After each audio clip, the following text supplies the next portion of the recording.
So I want to note this before we start the offseason video. For some reason, my settings changed without my knowing. I guess the Streamlabs program that I record in, at least for streams, updated itself, changed my settings, so the quality is not up to par, in my opinion, for this episode. Thankfully, it's not gameplay based, but I do apologize. The quality is not what it usually is, and it will be fixed for preseason going forward. But I didn't know that the settings were randomly going to change. So sorry, quality isn't fantastic, but hopefully the actual quality of the video is, even if it looks like it's 720p instead of 1080, whatever it usually is. So thank you guys for watching. I appreciate your support on this series. It's been amazing, but if you're new here, the quality usually doesn't look as crap as it does in this. You guys wanted to listen to a football podcast? I know many of you guys asked for that from me. It's in the description, Couch Quarterbacks Podcast, and all the links are Twitter, second channel, live stream, everything like that. It was streamed on Twitch. I know many of you don't care about the advertising of me, but if you do, down in the description, check it out. Podcast, streams, Twitter, etc. All right, enjoy the video, please. Please do it. What's going on, guys? Bengal again here, coming back at you with another episode. The favorite episode of the year for everybody during Lions franchise, and for good reason.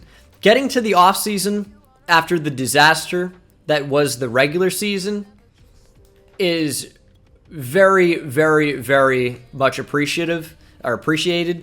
Of course, we talked about times played for the Eagles game. Lost anyway. It's not like I'm cheating this. When it doesn't lag me out or doesn't have a weird game bug, all played one times. But we went on a lengthy losing streak to start the year. We went 0-9, 0-8. We went 0-8, and then we were 1-10. But guess what? We came back strong, and we won 6 straight at the end of the year. Huge. 6 straight at the end of the year. And we showed that when this team doesn't make stupid mistakes, we can compete with a lot of different teams. Our overall and the players on the team weren't always the problem. Like, we're an 84 offense, 82 defense. We just got in kind of a losing stretch, and that affected morale. And until we finally broke out and got that one win, the team didn't really start to play well. But it was an up and down year overall, clearly. Steep down and then a big rise. And I think we found out that our quarterback of the future is Paul Garrison. I think that's pretty clear. Threw for more than 2,000 more yards than Alex Soto. Still had less interceptions and 26 more touchdowns. I think Paul Garrison is clearly our QB1. However, injuries are on, and injuries are going to be turned up for Season 3 to make things a little bit more interesting. Alex Soto, I think a lot of people expected to have superstar X Factor, or at least superstar development, including myself. Didn't end up happening. It was only star dev, which, is the case sometimes. And Jared Goff is a 28-year-old quarterback, third on the depth chart because of our weird offseason number 1. And he's on the trade block. There's no real way around that. My plans are to trade Jared Goff in this offseason. He will not be on the team. Now, for Alex Soto, the plan right now is to hold on to him. He's at worst a really good, cheap backup that could potentially earn the starting job if Paul Garrison gets injured or what have you. So Alex Soto is still going to be on the team. Deandre Swift wasn't utilized a ton, but he was still pretty good. We just really saw the emergence of Rashad Reese as an all-around playmaker. He was fantastic. He offers the speed that Deandre Swift really doesn't have. And as a receiving back out of the backfield, he's obviously exceptional, as we've turned him from a receiver into a running back. My plans for Season 3 are unknown. I don't know what his role is going to be in Season 3. I'm not sure how much it's going to change. I pretty much plan on having it be at least fairly similar to what it was in year 1. And Solomon Clifford was disappointing as a third running back. He was a power back and really, I feel like, lacked that element to his game for the most part. His best runs were when there was really great blocking. I feel like he didn't really break many tackles, didn't go through people, didn't even fall forward. So that was a little bit disappointing. There were also a lot of people that wanted me to give Rashad Reese star development because he was so unbelievable in both facets as a runner and, of course, as a receiver. He had 111 catches for over 1,300 yards and 12 touchdowns. I'm not going to do it, though. Now, I understand, well, if I moved into running back, he probably makes Pro Bowl, probably gets star development. I understand that, but at the same time, we're not going to change things in order to give ourselves an advantage. Like, I understand both points of view, but we're going to keep it as is, and we're going to see if he can maybe earn that in year 3. TJ Hawkinson was my security safety net. Caught 93 passes for 1,200 yards and 10 touchdowns. Chris Godwin, I know apparently was open all the time. Sometimes I'm just not working that side of the field. Didn't see him. And 12 touchdowns for him is great. He was a big red zone threat, but I really didn't get him a ton of catches overall. The offense moving at its best just didn't revolve around him. It revolved around the quick game, which was getting it to Rashad Reese in space and TJ Hawkinson and things like that. Tyrell Williams was a non-factor. Quintez Cephas caught more passes than Tyrell Williams. He was awesome. Love Quintez Cephas. He's just not really suited as a receiver too. He's good when he can come in against backups and make an impact that way as like the guy you least suspect. Defensively, Derek Davidson led our team in tackles with 109. Also had 7 for loss, half a sack, and 2 interceptions. I think that he probably wasn't targeted as much because you could target everybody else on the defense for the most part. Russ Clemens and Deshaun Hand both had crazy years, 22 tackles for loss, and their roles might change. Deshaun Hand at least might change, where he might end up playing, well, I'm not going to spoil too much, but I think the role of Dorian Tompkins will change from nose tackle, which could move Deshaun Hand around a little bit, and depending what happens in free agency too. Russ Clemens led with 13 sacks, 12.5 for Deshaun Hand, 11.5 for Romeo Okwara, 5.5 for Levi Onwuzurike, 5 for the rookie Dorian Tompkins. Amani Oruwariye did have 6 picks. He was okay. Jeff Okudah, I feel like, was not that great, even with 4 interceptions. And then Chris Harris Jr., who is not even here anymore, was horrific. He was super, super bad. I'm looking to move on from that as soon as I possibly can. But now we're talking about free agency. We have $35 million. You know the team. You know it well. And we have some really tough options to make in free agency because, like, Aleem McNeil is a decent young player, but he's no Fletcher Cox. He's no Duron Payne. And Duron Payne, I could be very, very comfortable at, like, just plugging him in at nose tackle. He's pretty fast, too, offers a little bit of pass rush, but the strength and the block shed is huge for Duron Payne, and he's young, too, at 26 years old. Rodney Hudson would upgrade the line. He'd play center. Ragnow would move to guard, but he's going to be someone a lot of teams are going after. Same thing with Fletcher Cox. He is 32, but we don't currently have a superstar X factor on the team, so bringing in a player like Fletcher Cox, who's going to have a superstar X factor ability and superstar abilities that we can change, right? I can change it right now? No. Yeah, I can. That's crazy. All right. That is obviously extremely appealing. Oh, yeah. Amani Oruwariye did get upgraded to superstar X factor. That's true. I did forget about that. Tyreek Hill would be nice, right? I get that. He's a dominant player with unbelievable speed, unbelievable route running, catching. Tyreek Hill is awesome. I just feel like I cannot pay him at least $18 million per year in order to get him. I get that he's fantastic, but I think it would limit the rest of our team spending in the future. In order to get Tyreek Hill, we'd have to make a ton of sacrifices at other positions, and I'm just not willing to do that and go out and get 2 great receivers in back-to-back years, at least through free agency. I just don't think it's going to work for the money. As great as he is, I get it. He would change the team. I understand that. I really do. I don't really feel like we're interested in Kareem Hunt just because, like, he doesn't really offer much more than Deandre Swift. So I'm not really interested in a running back. What I am interested in are the corners. Byron Murphy would be a big upgrade to our secondary. He'd be a huge upgrade. A huge upgrade. But he is a little slow. And I'm not really interested in adding an 89 speed corner to the team. I hate to say that, but it's just like, he's just a little bit too slow. And I think that's going to limit his success. I mean, you see it with Amani Oruwariye. He gets torched at times. Kyle Fuller's in here. Bryce Callahan. Sean Murphy Bunting is the one that stands out to me a little bit more than Byron Murphy because he's a little bit faster. He's good in man coverage, not so much in zone coverage. Sean Murphy Bunting is interesting. He's someone that I wish I could like star here. How expensive is he? He's not that expensive. But if we were to draft a corner, immediately his usage kind of goes down. So I'm not sure how interested I am in him. I like him. But I think my big focus, and based on the strength of the draft class, is going to be at defensive tackle. It is. Fletcher Cox is asking for a lot.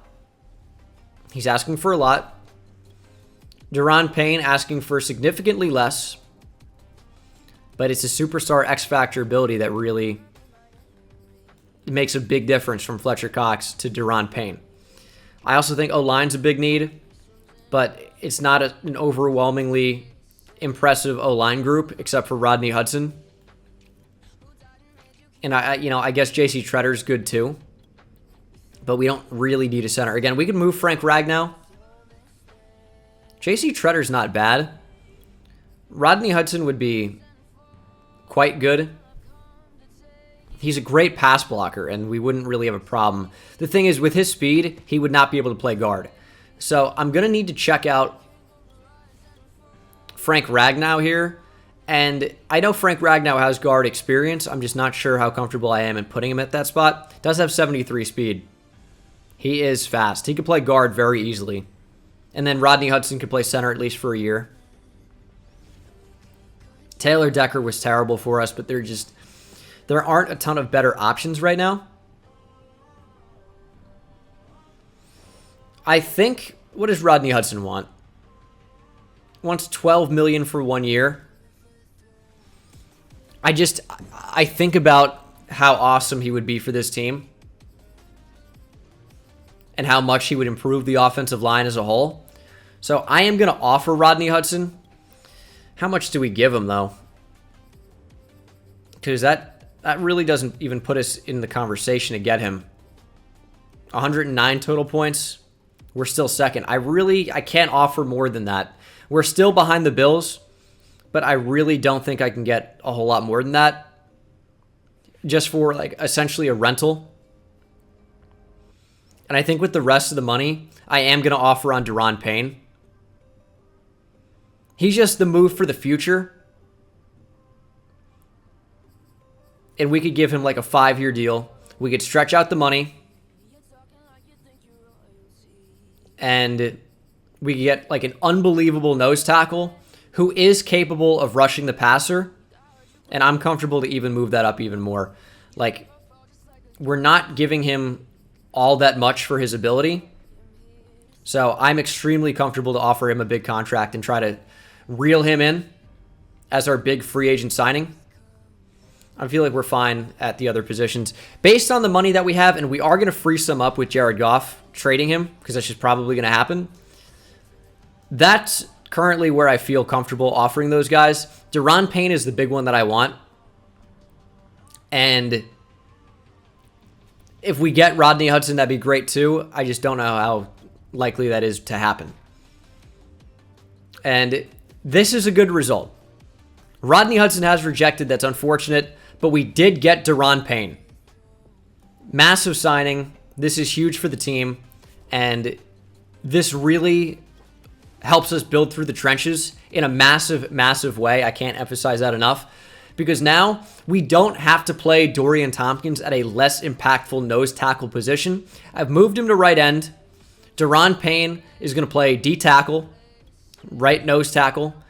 Like right at nose tackle, not right nose tackle. And then Deshaun Hand's going to stay at left end, and he gets to play the role where he was quite good last year. So now our defensive line is quickly becoming one of the better lines in the league. And here's the big thing about this 3-4 defense. If you have weak linebackers, the way you can make it easier for them and for them to play better is build up a beefy defensive line, and we're doing exactly that. We are weak at the linebacker position. The way to take some of the burden off them is improve up front on the defensive line, and our front seven should look a lot better because of that. So I'm thrilled with that. And then, yeah, like not getting Rodney Hudson, it's not incredibly surprising. He was offered a huge contract. We have to offer on Bryce Callahan, I think. We have to. Like, he's a little bit older. Again, he's kind of like a rental. But he's fast. He can play zone. And he can tackle in space. This is like a perfect nickel corner. J.C. Tretter is still here. J.C. Tretter would stay at center. Frank Ragnow would move to guard. Bryce Callahan is just... We know we're signing a player that we're going to watch regress. That's the only thing with him. But right now, for 1 year, he's an 84 overall. Probably will improve to an 85. And even if we were to draft a rookie corner, some rookie defensive backs, I'll tell you for free, I have no problem limiting the play time of Jeff Okudah. I've got no problem doing it. Callahan's kind of a tough one. I want to sign J.C. Tretter. We need to improve the offensive line. I'm going to give J.C. Tretter a contract. 114 total points. That puts us in first place by a bit. Maybe I'll scale that back slightly. 110. This would be good. Getting J.C. Tretter, again, getting Bryce Callahan would be nice, but it's a really strong defensive back class in free agency, or in the draft, I should say. So I still want to focus on J.C. Tretter, and we'll see who's available. I just simulated past scouting. We'll see who's available in free agency. And we did get J.C. Tretter. This is another, it's like an under-the-radar signing because we aren't bringing in like stud positions or big-time names. But Duron Payne really helps out the team. And J.C. Tretter really helps out the team. And then what we can do here is move Jonah Jackson to right guard. And really, we're going to have kind of a bad right side of the line. Well, maybe it's not so great. But if we move Frank Ragnow to left guard, what do we have then? We have a great center through left tackle. And we can just run left behind our great offensive line on that side. And it's also the blind side of Paul Garrison. So, once again, I'm super happy with that. I think J.C. Tretter was a big signing. And Frank Ragnow is a 90 overall guard now. He's fast enough to get it done. I love this. I love this for our team. Hopefully it ends up working the way I think it can. And we'll do some scouting. So free agency 3 now. Kyle Fuller is still here. He looks okay. Bryce Callahan's really the big one. But if we were to draft a corner, I really worry about playtime with this team. I think we're just going to want to save our money. As much as that's going to be frustrating. Like, I see Dante Hightower here. I see Nick Kwiatkowski. Like, I understand. It's just, I'm looking at different things other than just overall. Like, speed really matters. And I think we're probably done spending money in free agency. I think we brought in 2 guys that could definitely help. The only thing I would consider is, like, a cornerback down the list a little bit. That could be good depth in case somebody gets injured. Chris Harris is still here. Like, Kendall Sheffield should be pretty fast. 94 speed. Like, not the worst coverage in the world. I feel like a guy like Kendall Sheffield, if somebody gets injured, could be a really good pickup. So I'm actually going to offer Kendall Sheffield. We'll offer him a cheap deal, see if he wants to sign, because I assume he's not going to get a ton of interest. It'd be good just to have a little bit more depth. A little depth is going to be super important, especially if players are going to get injured more. Depth is going to be super important. And we did get Kendall Sheffield. So, yeah, he's not really being signed in order to be this big-time starting corner that's going to play a huge role for the team and be awesome. But he's going to be a big upgrade from Ife Melifonwu. And I think that's really all you can ask for at this point. And in the draft, we're still looking at corner. We're looking at safety. We're looking at DB in general, maybe with 3 picks in the first 2 rounds. Linebacker is certainly in play as well. And then I really like our offense. I really do. I think this is probably going to be a pretty defensive-focused draft. But we'll see. We'll see what happens. Free agency recap. Let's see where everyone's going. Tyreek Hill to the Philadelphia Eagles. Fletcher Cox goes out west to San Francisco, or Santa Clara in that case. Rodney Hudson to the Bills. Yeah, they beat us out for him. Kareem Hunt to Miami. Matt Ioannidis to the Giants. Devin McCourty teaming up with Fletcher Cox going to the Niners as well. Byron Murphy to the Chargers. So far, no signings in our division. The Jets get Rashawn Gary. Jordan Poyer to the Jaguars. Devin Singletary stays with the Bills. Bobby Wagner. No. Bobby Wagner's somebody I probably should have looked into signing. He's old, but on like a 1 or 2 year deal. Superstar X Factor, middle linebacker. Bobby Wagner's a problem. All right, that's a little bit of an annoying thing. And they also got Sean Murphy Bunting. We already struggle enough against the Packers, and now they're out here, and they're just getting every great defensive player. Levante David stays with the Bucks. Juan Thornhill to Jacksonville. Tony Pollard to the Chargers. Irv Smith Jr. to the Packers. Can they relax? The Packers are getting everybody. Max Crosby to Buffalo. Buffalo and Jacksonville are very active. The Bears got Corey Willis. Shouldn't matter a ton. Ronald Darby to the Bears. Man, the Packers are going to be an issue. The Packers are going to be an issue. But you know, that's okay. Nobody said it'd be easy. And this is the moment you've all been waiting for. Things are going to heat up here, as now it is time for the 2023 NFL Draft. Let chaos begin. The Houston Texans are on the clock. And we saw the mock draft earlier. Check it out again here. If you guys saw the draft preview, I would highly recommend watching those, as you guys get a really good sense of the draft. But the Texans are expected to spend the #1 overall pick on Boston College quarterback Brandon Tomlinson. So that's who I expect the first pick to be. I think we can say that right away. He is #1 on the board. They could use a quarterback. And then Cameron Ford is obviously a player that we have our eye on. But I like a lot of these corners, like Earl Nixon at Kansas State, ran extremely fast, is really good in zone, is 6'3". Antoine Manning is pretty good as well, but probably the worst of the two. It's a tough pick, but I'm not trading up to #1 to draft a corner. So if the Texans want to take a corner at #1 overall, be my guest. We'd be sad to see him go, but it is what it is. And Brandon Tomlinson is a 79 overall to the Houston Texans. That is one of the highest overall quarterbacks I've ever seen drafted. I know we had Alex Soto last season.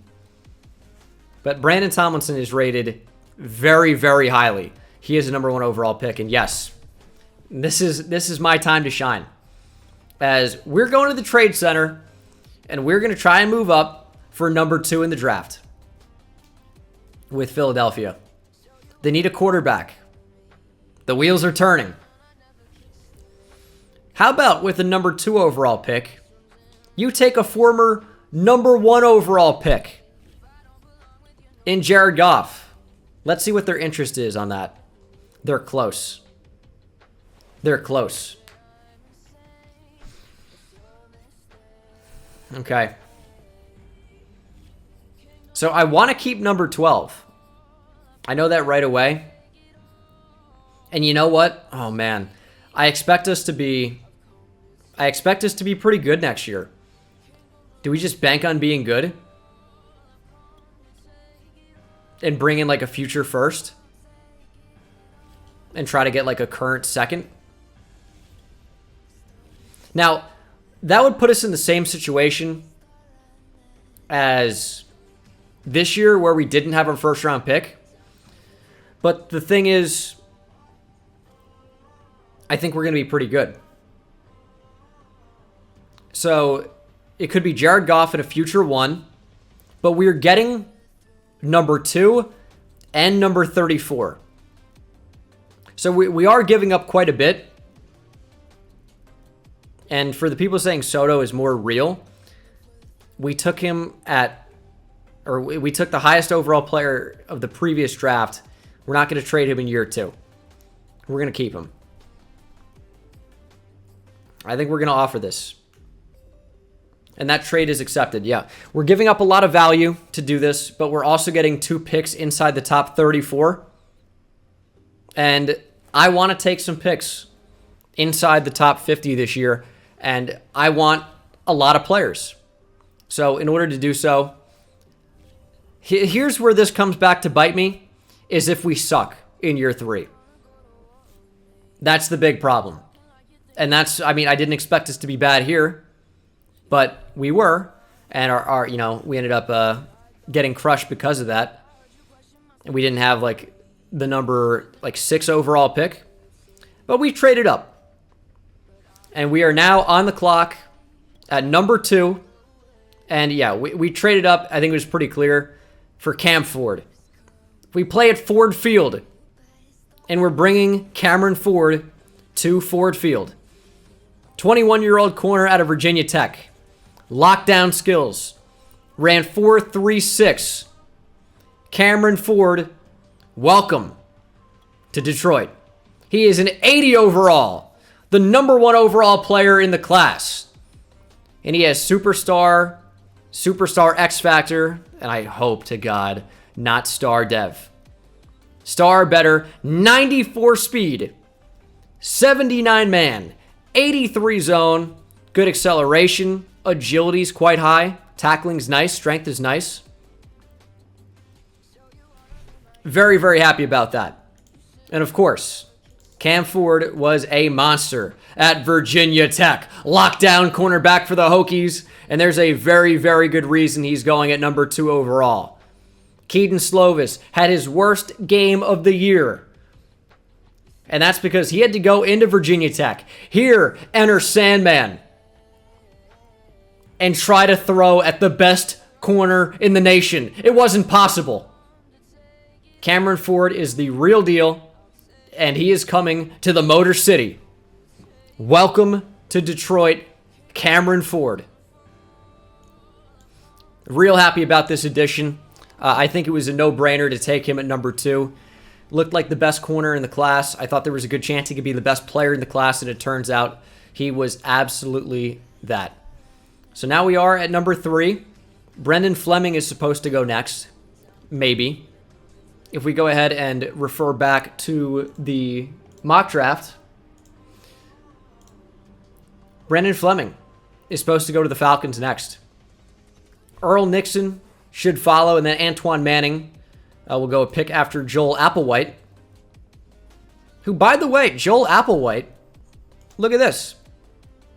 He snuck into the first round in terms of actual talent.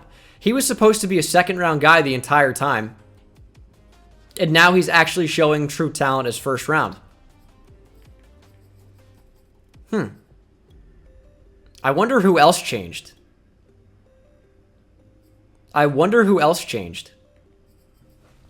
But we'll go ahead and see who the Falcons take at number 3. I'm certainly not going to trade up to this spot. As the Falcons do end up going with the quarterback, Brendan Fleming, out of Ohio State. He's not the highest graded in the world, but if he has a good development trait, it really isn't too bad of a pick. He was one of 2 quarterbacks that you might see drafted out of Ohio State tonight.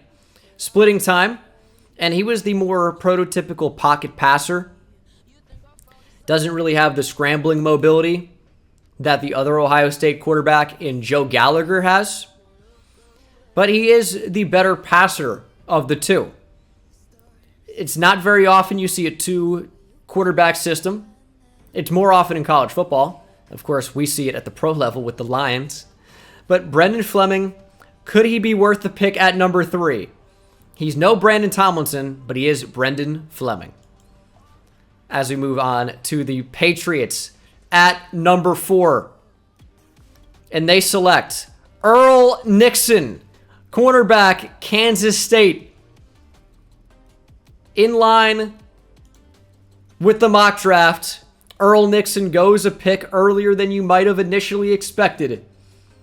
And he is good. A 78 overall corner. Earl Nixon is the real deal. A 6'3" corner for Kansas State. He's got electric speed, and you can see it on this play here. Just basically coming off your screen. Coming out of nowhere to get the PBU.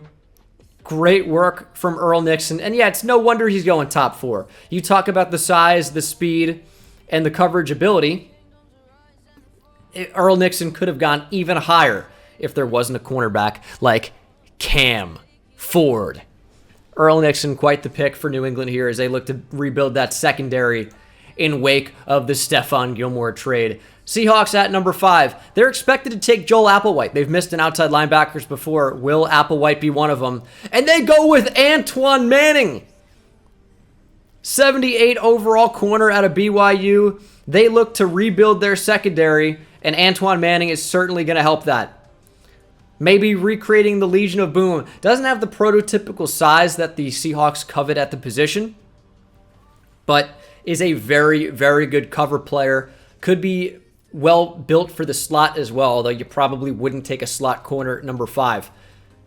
You don't need size to play on the boundary all the time, although it does help. But Antoine Manning, quite a pickup for this Seattle defense. And now we have the New York Jets at number 6. The Jets take Joel Applewhite out of Mizzou. Pretty athletic outside linebacker. He's going to be a pass rusher for them. Kind of an interesting pick with their 3-4 defense, or with their 4-3 defense. He doesn't exactly fit the mold there of what you'd look for in an outside linebacker. You hope for the Jets' sake that they didn't take a swing and a miss. But he's a decent player. Certainly has upside, even if the chat is calling him Vernon Golston. Hopefully, Joel Applewhite stays in the league for more than 2 years. As the Raiders are up at number 7. And they take an offensive lineman. They look to rebuild that offensive line. And Marco Mayweather was projected to go very high. But was it warranted? Was it warranted?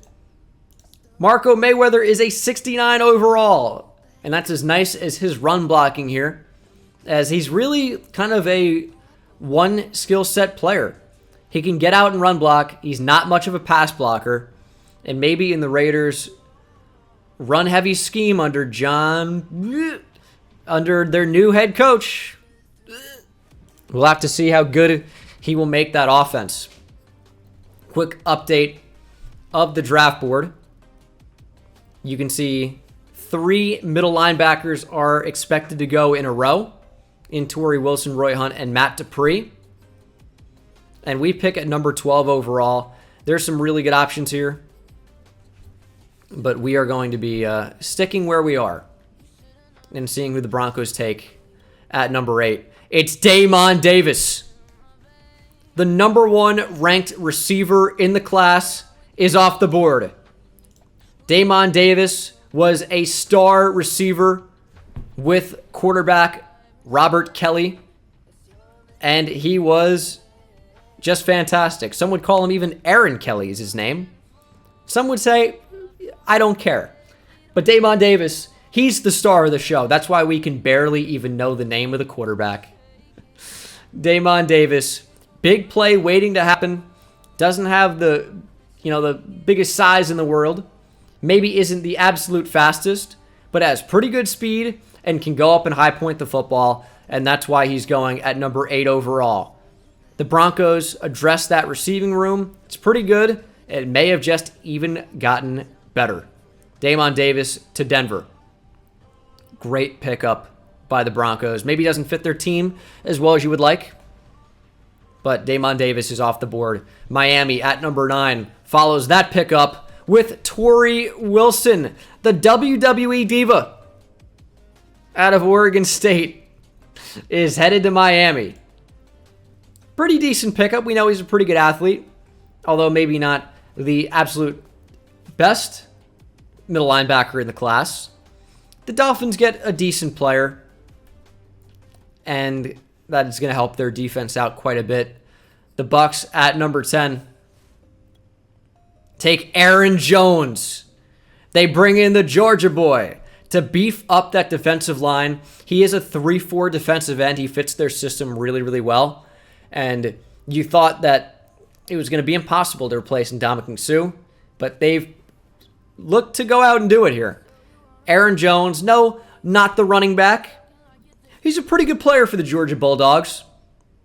As the Ravens are on the board, we are one pick away from our second pick of the draft. And we'll have to see what the Ravens look to do.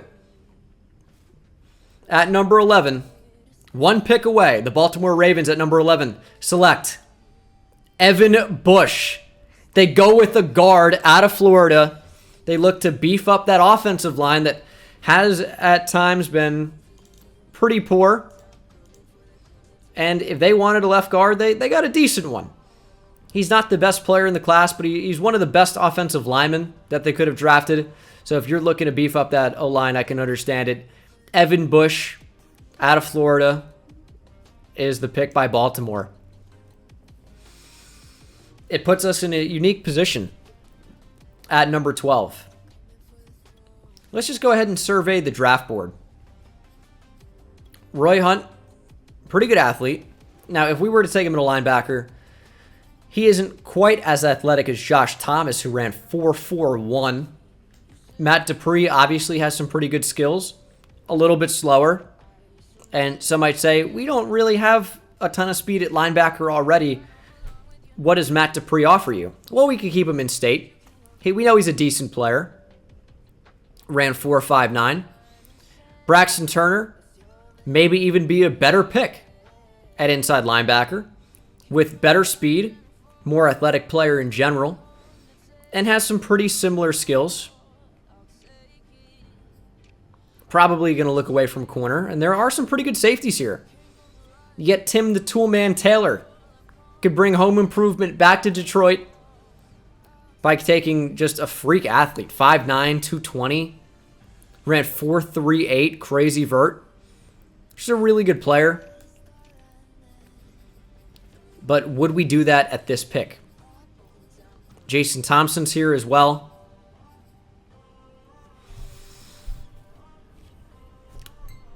What are my options to trade down from number 12?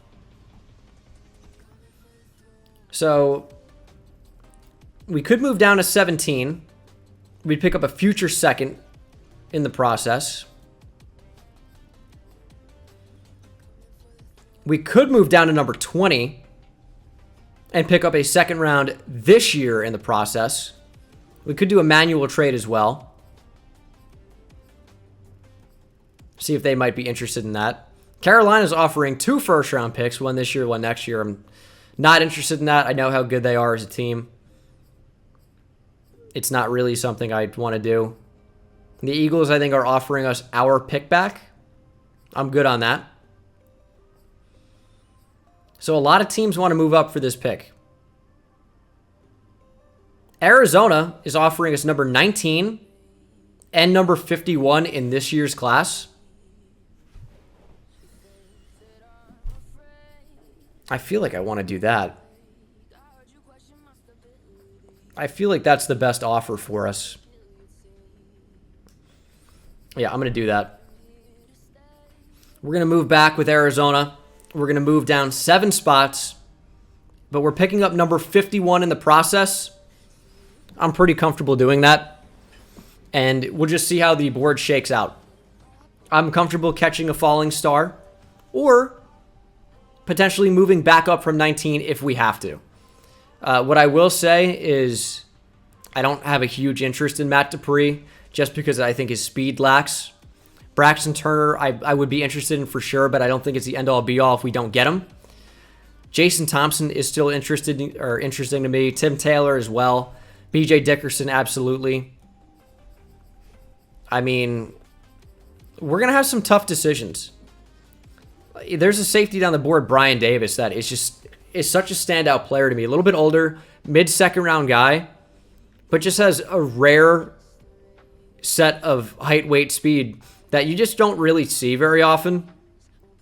And I think his ability, despite not being a great coverage player, I think he could be a really, really good guy to bring in, and we wouldn't have to spend a super high pick to get him. So I'm interested in playing out my options. We have a lot of them. As Bobby Fischer, the Rutgers corner, goes to Arizona. They needed to improve their secondary, so they move up for a corner. And you know what? It probably isn't the one I would have taken.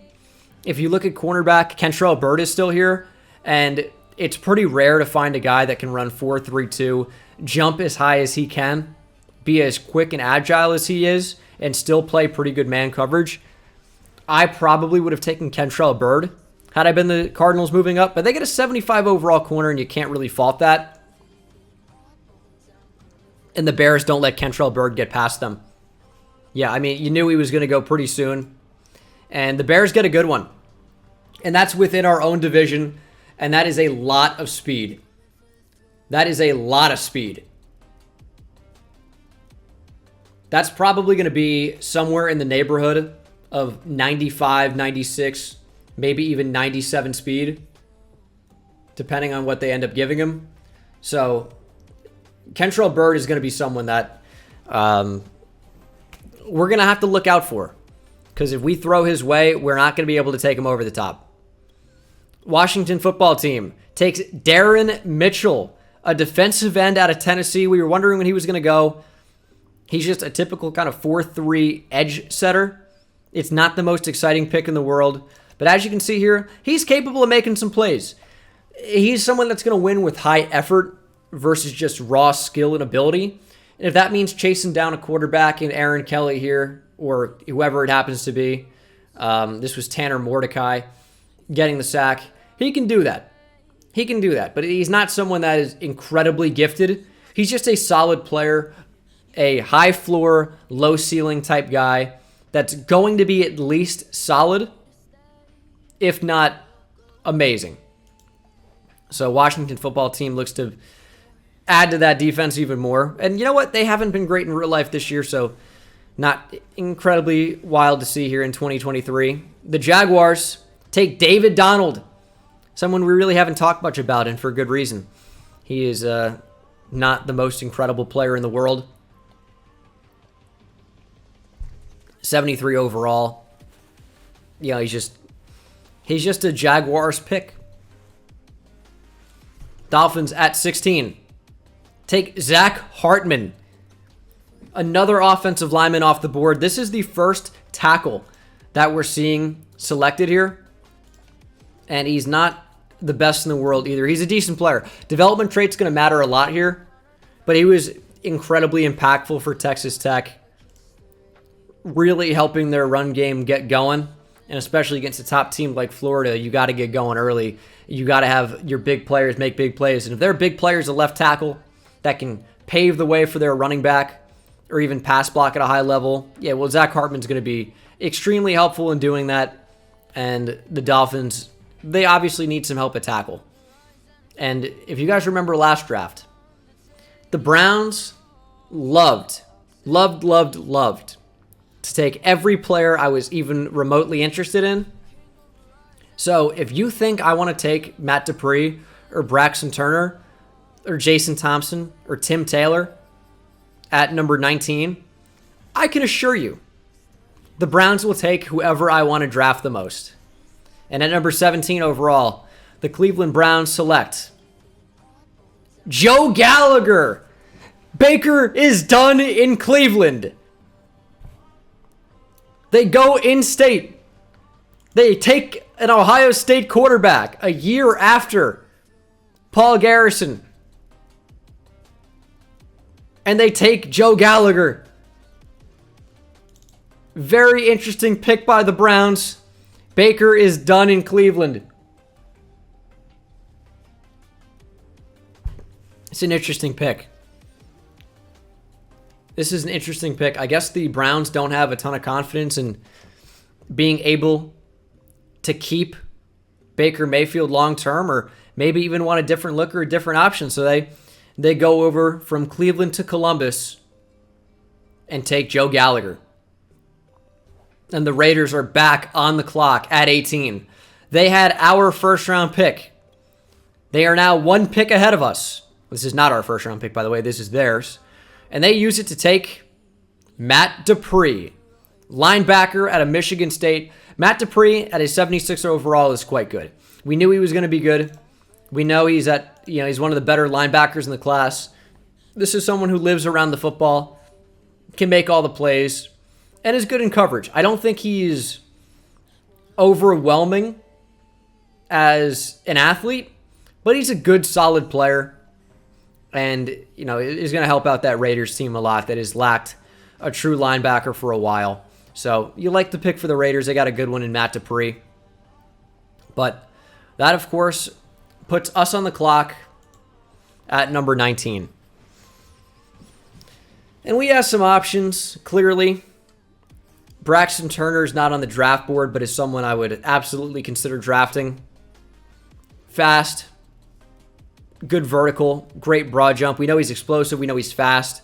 We know he's strong. We know he can tackle. Braxton Turner is very, very good. Jason Thompson is probably the best playmaker available. But I feel like I'm confident with our offense. And as much as I like Jason Thompson, I'm not going to pick him here at 19. The Toolman Taylor, another early first-round guy, is going to be rated quite highly. He's a freak athlete, amazing speed, amazing jumping ability. He is definitely someone I could be confident in starting at strong safety right away or slot corner. And there's B.J. Dickerson. It's a very tough decision. It really is. It really is a tough decision. We know the Toolman is going to be a higher overall. But is Braxton Turner better for our team?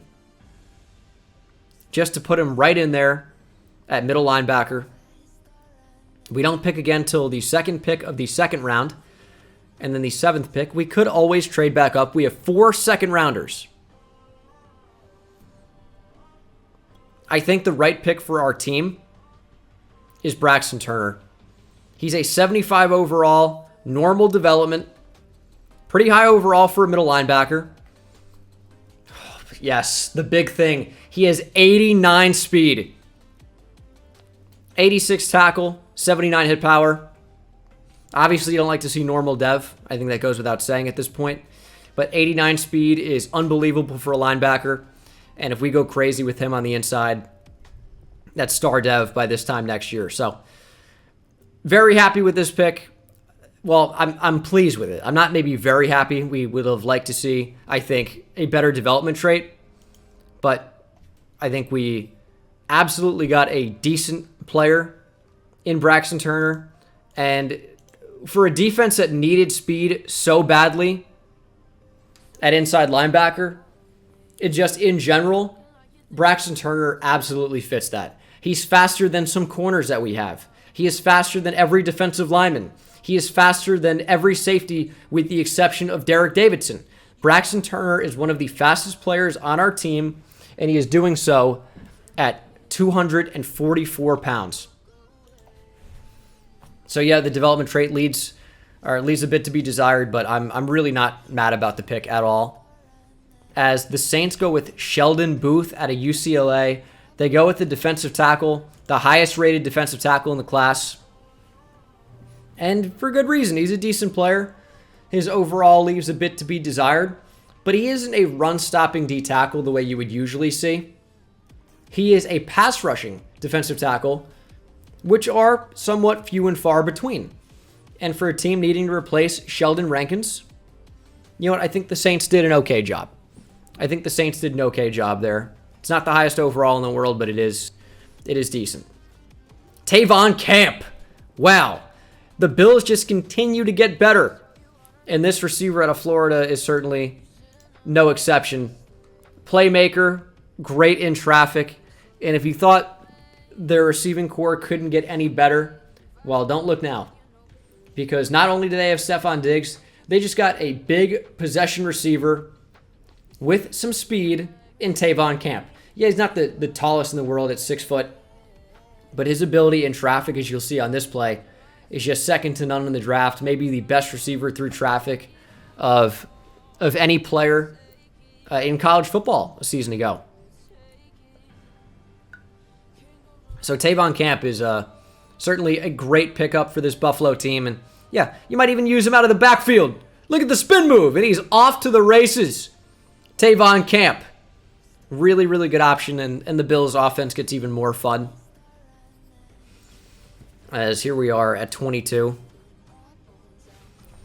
This is where interesting things could start to happen. Because we do want some of these guys. There goes Roy Hunt. Washington State inside linebacker. Definitely not a bad player. 72 overall. It's probably not, the overall you're looking for. And maybe he wasn't even the best linebacker at Washington State a year ago. But he's someone with pretty good speed, pretty good athlete in general.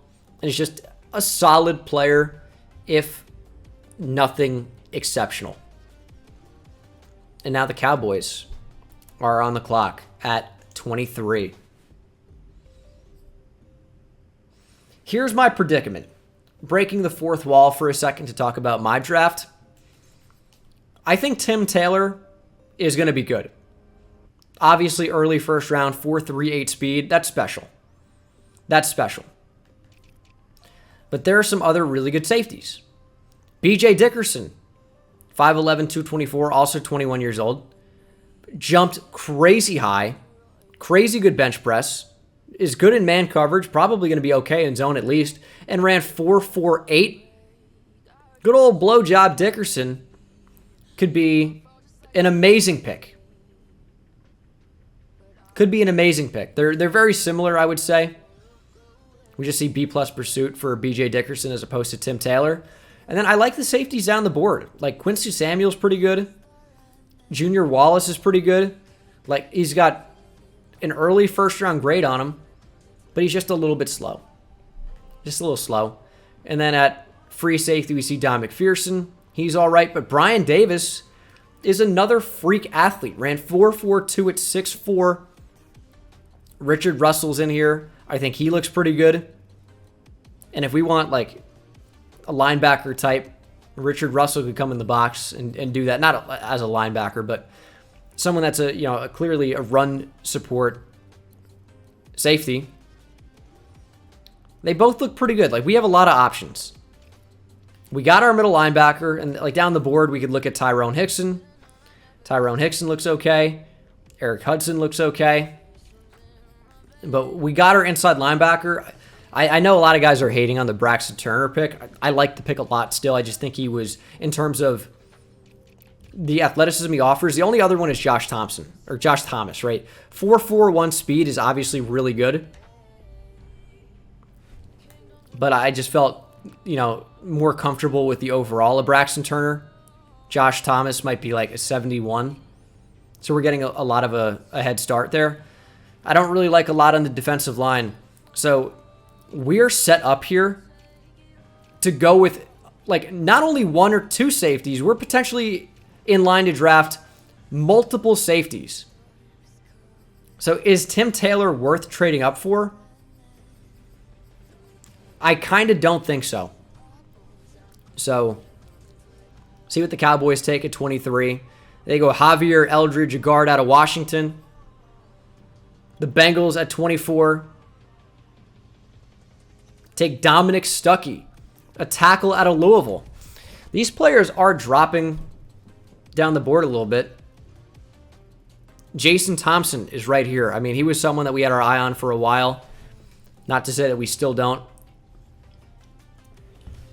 Just think that maybe running back is not the biggest of needs. And the Giants at 25 are going to take him because they shouldn't take a running back, so they will. Matt Bauer. You know what's hilarious about that, actually? The Giants had a kicker named Matt Bauer back in the day, except the Bauer was spelled with an H instead of the first R. Unreal. I think he missed some huge kicks for the Giants. but he was a multiple-time Super Bowl champion, including one time with the Giants. So they take the next Matt Barr. Steelers at 26. You know, I think I said this. I think I said that Tim Taylor just feels like a Pittsburgh Steeler player in one of the past videos. And now they're in position to draft him at number 26. And they don't. They take another running back. Jason Thompson is off the board. Jason Thompson is headed to Pittsburgh. Yeah, they get one of the best players in the class. He's a 78 overall, and he is a monster. Thunder and lightning with Najee Harris. But at the same time, I think the Steelers have more pressing needs than Jason Thompson.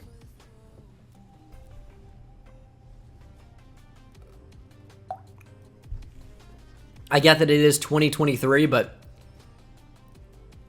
there's no way the Steelers should be taking a running back here. As good as Jason Thompson is, and he is phenomenal, just don't know if the Steelers should really be taking a running back at this particular spot. Yeah, maybe best player available. Now to the Colts up at 27. Check the draft board again. Tim Taylor on the verge of being selected. B.J. Dickerson's here. Aaron Kelly. A lot could change here before we pick again at number 2. And there goes Tim Taylor. He's a sick player. He really is. 77 overall. And he's headed to Indianapolis. Just didn't think it made sense to make a move up for him. I still stand by it. Super fun player. This is their Bob Sanders. You want to talk about a small safety that can fly around, make plays, big hitter? Tim Taylor is exactly that. A little bit undersized. Hopefully injuries aren't a concern for him the way they were for Bullet Bob Sanders. Bullet Bob Hayes, but that's a cool nickname. But Tim the Toolman Taylor is now on the Colts. It's a good pickup for him, or for them. A good spot for him. But it just wasn't ever going to be something we heavily considered unless he fell in the draft to us. And I just don't think it was the right spot to move up for him. Especially when I think B.J. Dickerson has unbelievable potential. And he could go here to Minnesota. And we'd have to live with it. But they take a quarterback. Kirk Cousins' time in Minnesota is likely at an end. And they bring in Aaron Kelly. This is not a player I had scouted. So I had no idea what we were getting ourselves into when we were looking at him. I didn't know how good of a player he was going to be at all. Didn't spend a point on him. But clearly someone that can sling it a little bit. And a 73 overall quarterback is pretty good. Like, of course, Brandon Tomlinson at the very top of the draft was a 79 overall. You just don't see that type of a player very often as you see him find Claypool, who is in this draft class. I think he's 5th round projected as Aaron Kelly hits him in stride there. Good ball.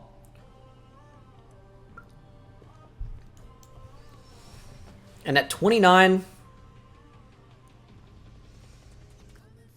it's not worth it to wait until a few picks later.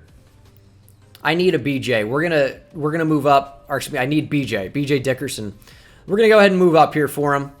I think it's the right call. Like, yeah, they probably they would consider taking a safety. I'm just not interested in watching him get taken right in front of me.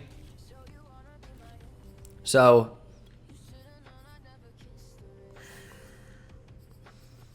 I mean, what can we even move up? It's going to have to be 34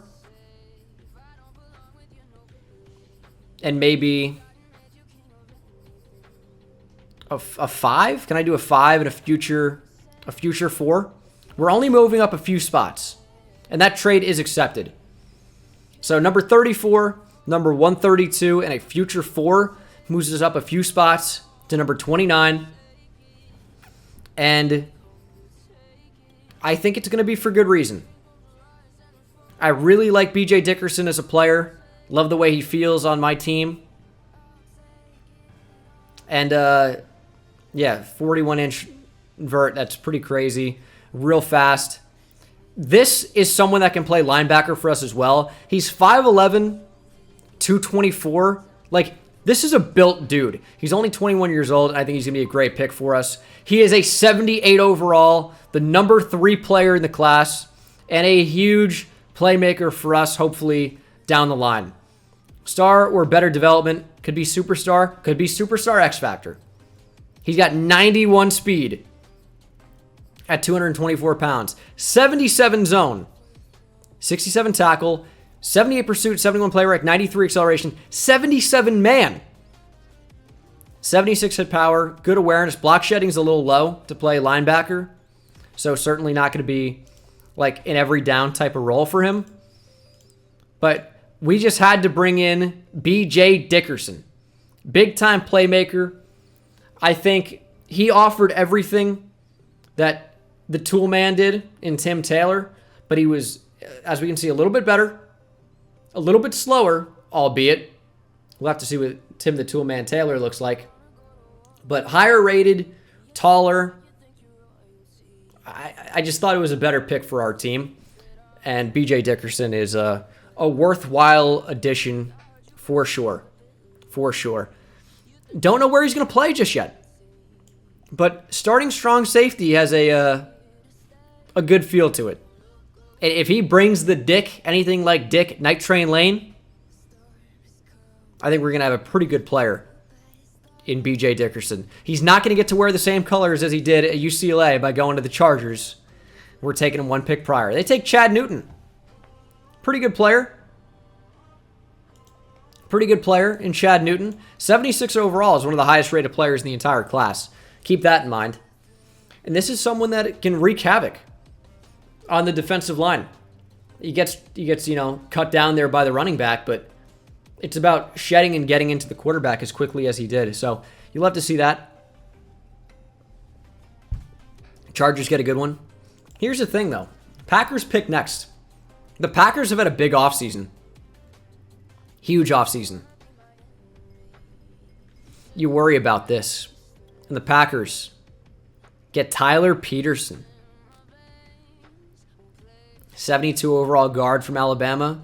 I can sleep easy. That's a little bit easier for me. The Chiefs at 32. Last pick of the first round. Go with Pierre Swede. We looked at him. He looked pretty awesome. Could have teamed him up with his teammate in Dorian Tompkins from Ohio State. But we didn't. He falls to the last pick of the first round. And the Chiefs get themselves a really, really good player. And if he can take any pages out of Chris Jones' book, well, I think that's going to be pretty awesome for Kansas City. Pretty often for Pierre Swede, or pretty awesome, I should say. And yeah, they certainly get themselves a really, really good option. Now into the second round. We don't pick again till number 7. See Roger Bauer, Junior Wallace.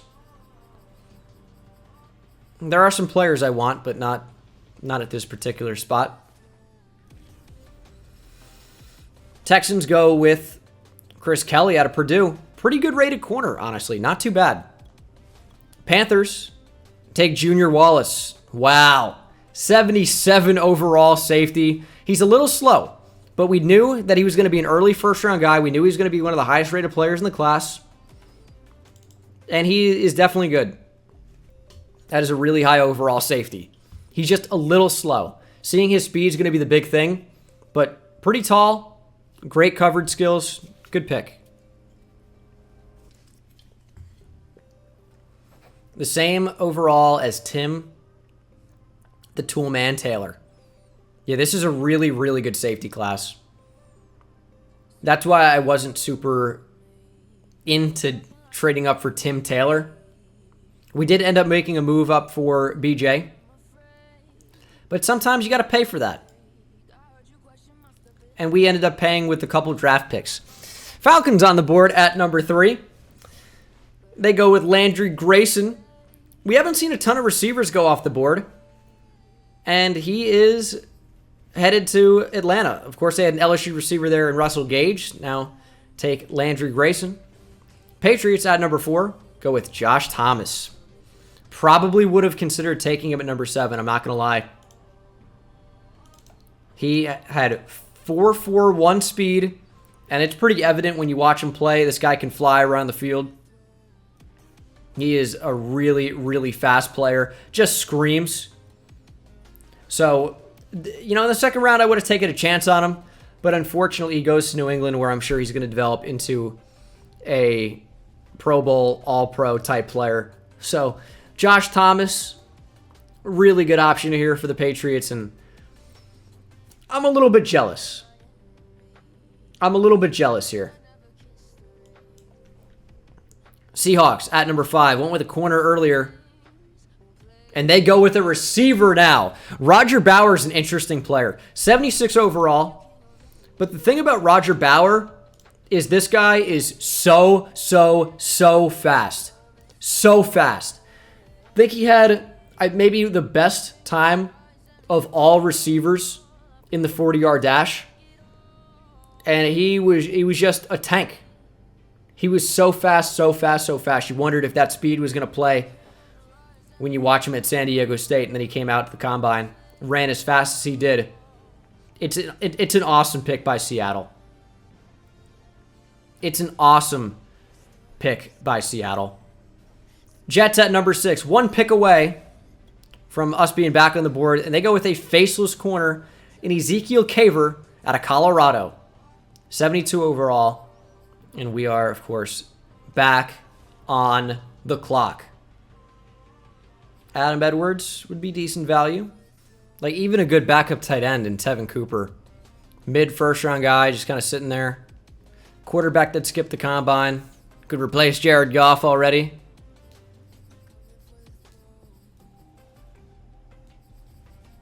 All right, here's what we're going to do. At number 7 overall, yeah, like Andrew Blaylock, there's some appeal there. Just not fast. It's the same reason I didn't take, anybody else. I want guys that are fast, that can really change the game for our defense. And I don't think any other player in the draft personifies that as much as Brian Davis, who we have some questions about his skills. We know he's a mid-second round guy. So his overall is not going to be overwhelmingly impressive. We know that. But what we do know is he's 6'4", ran 4.42. Huge hit power, crazy good speed and strength. I like him as a developmental piece, and I'm comfortable taking him at this spot. Normal development or not, you always run that chance. It's just, how many 6'4" guys do you see that run 4.42? It doesn't happen. That's like, Calvin Johnson type stuff. Even though Calvin ran a little bit faster and was a little bit taller. I'm taking Brian Davis. And he is a 73 overall. And it's not really even much of a reach, as he's ranked number 43 in the class. We took him at 39. He has star or better development as well. 90 speed, 84 hit power, 82 pursuit. Yeah, the coverage is not great. We knew that. We knew that about him. He's a little bit higher rated than I would have expected, by the way.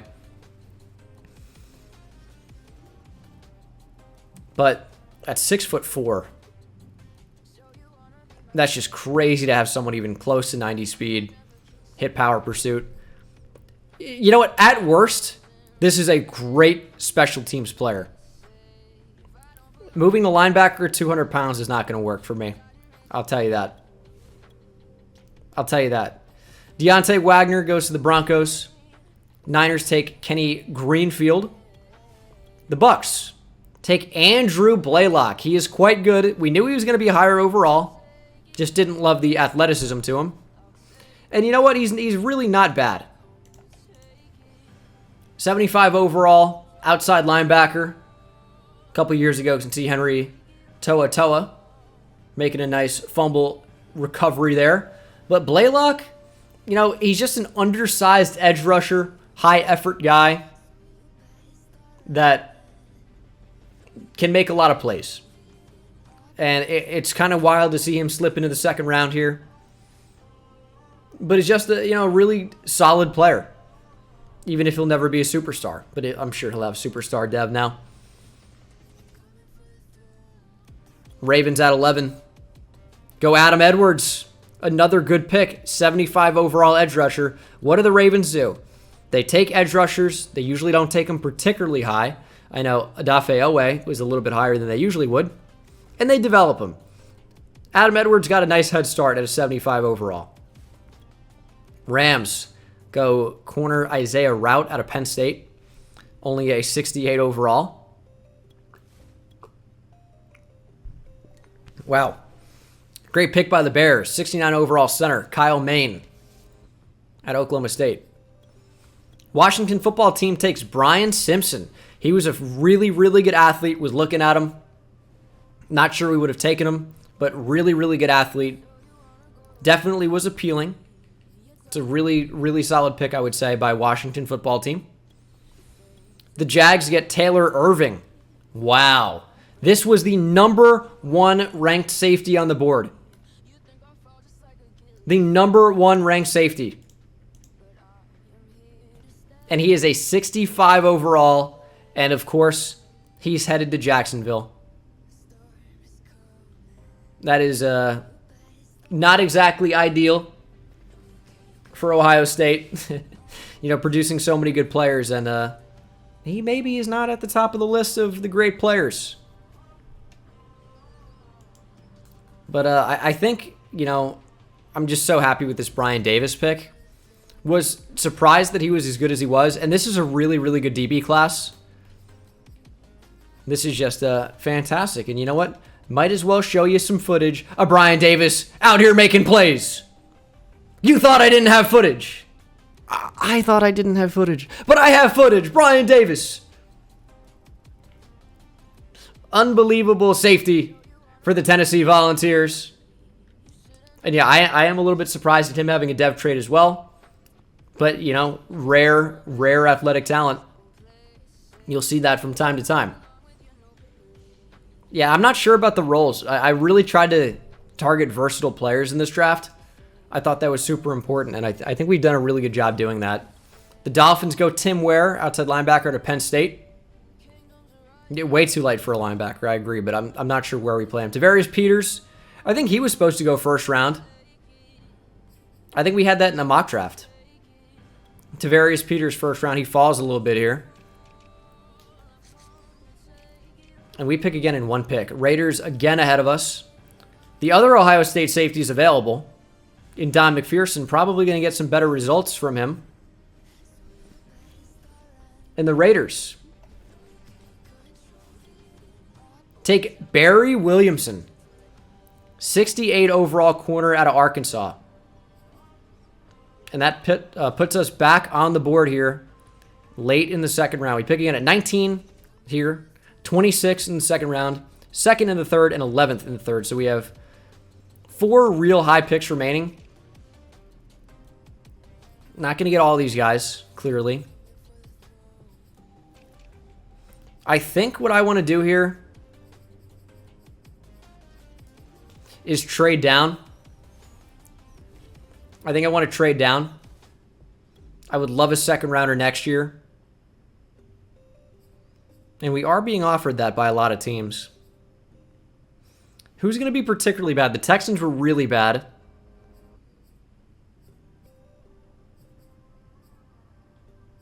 Washington football team is projected to be really, really bad.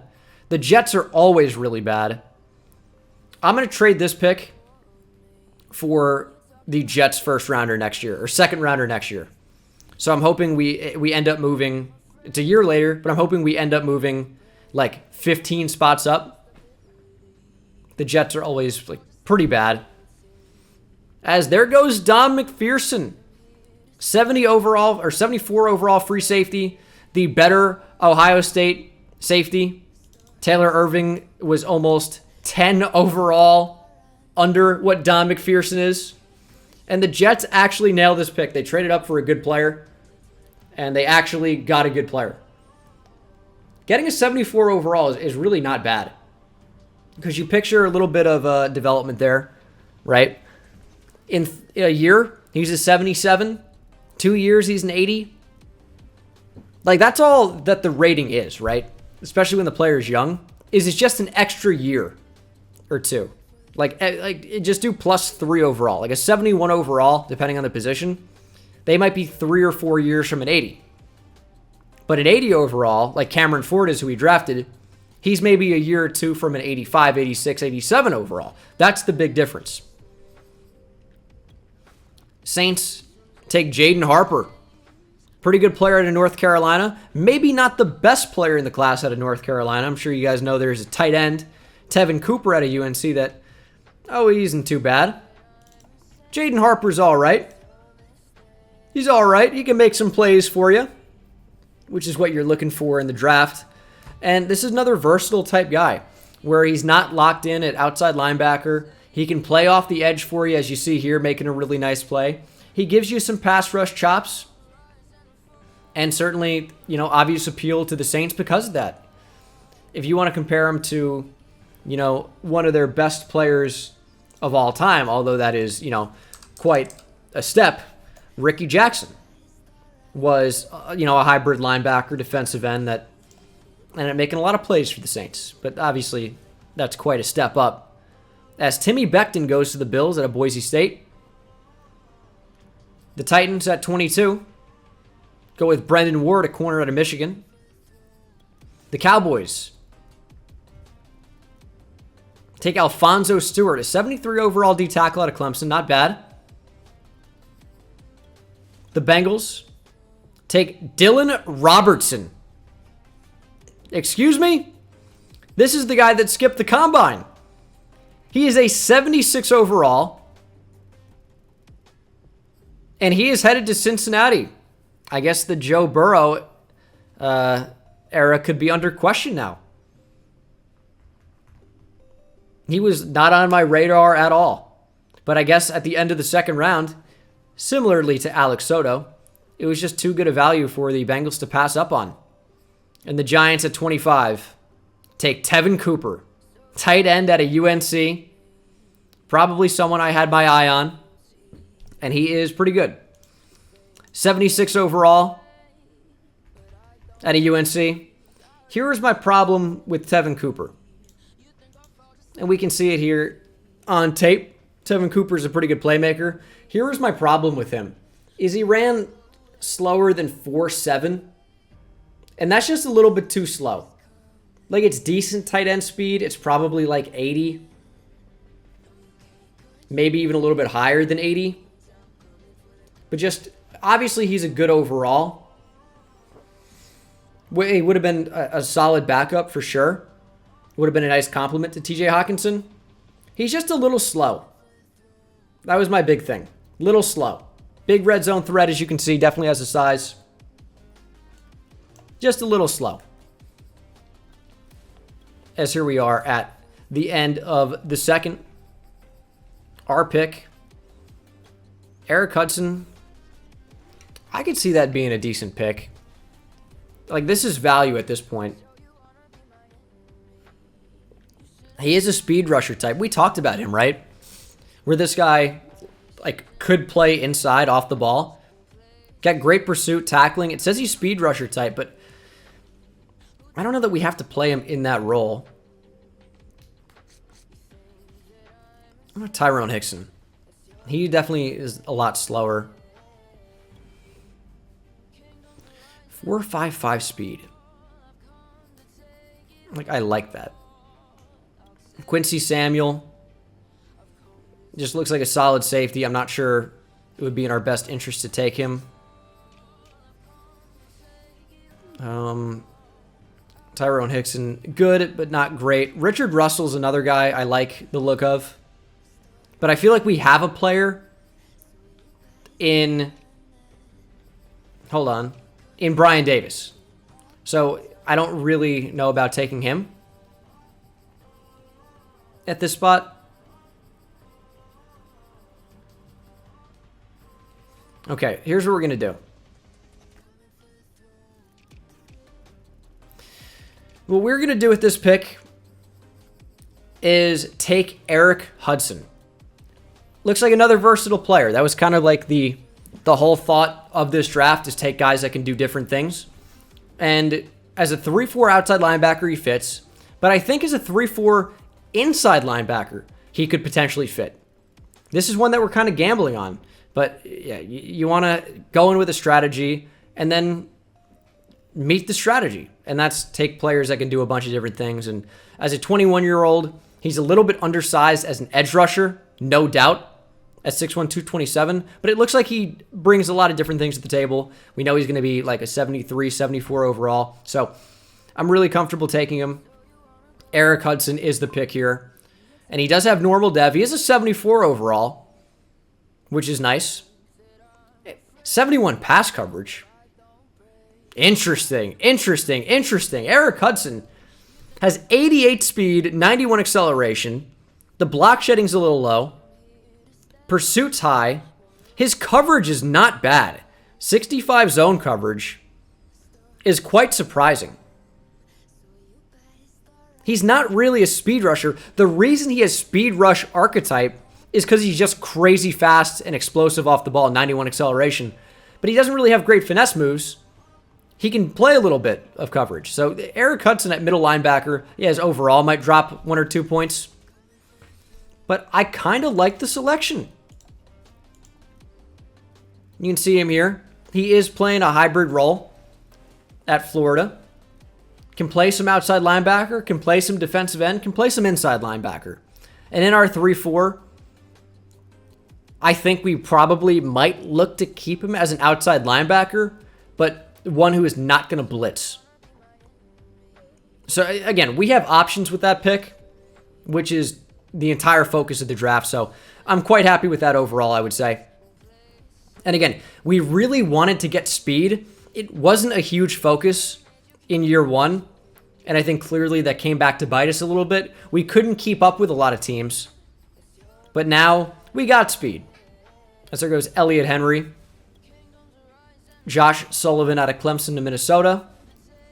The Panthers go Jalen Minor, get a tackle. The Chargers take Quincy Samuel out of Notre Dame.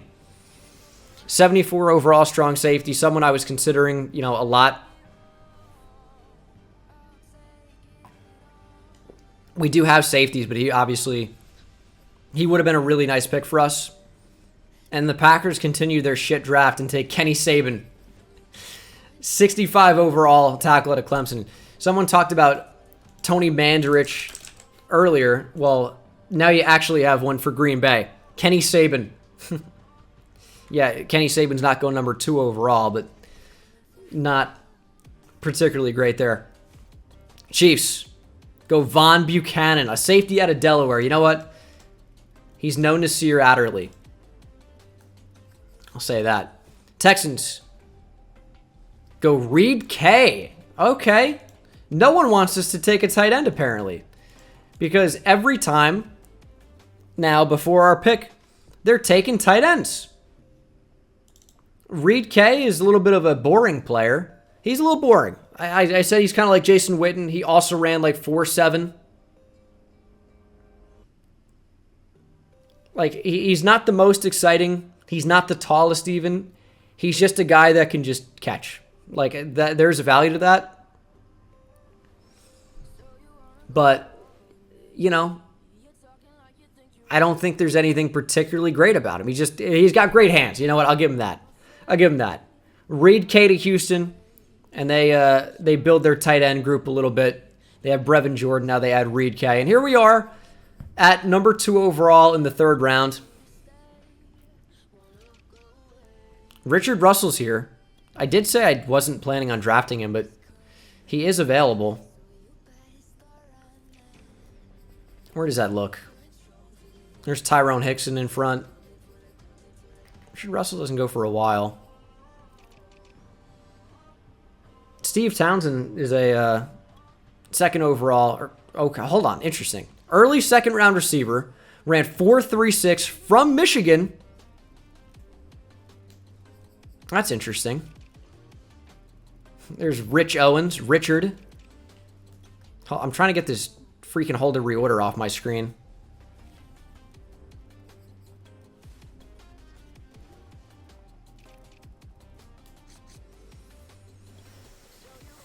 Do we need Richard Russell? I like the look of him for special teams. For sure. Let's look at our team one more time. Because, you know, I know you guys have seen this dude play a lot. Here's why I want to have multiple safeties. How often do you guys see Andrew Soro on the field? How often does Andrew Soro get on the field at backup strong safety? He's on the field all the time.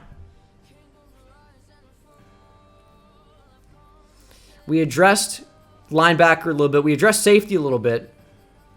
But we upgraded over Tracy Walker. We got a potential backup.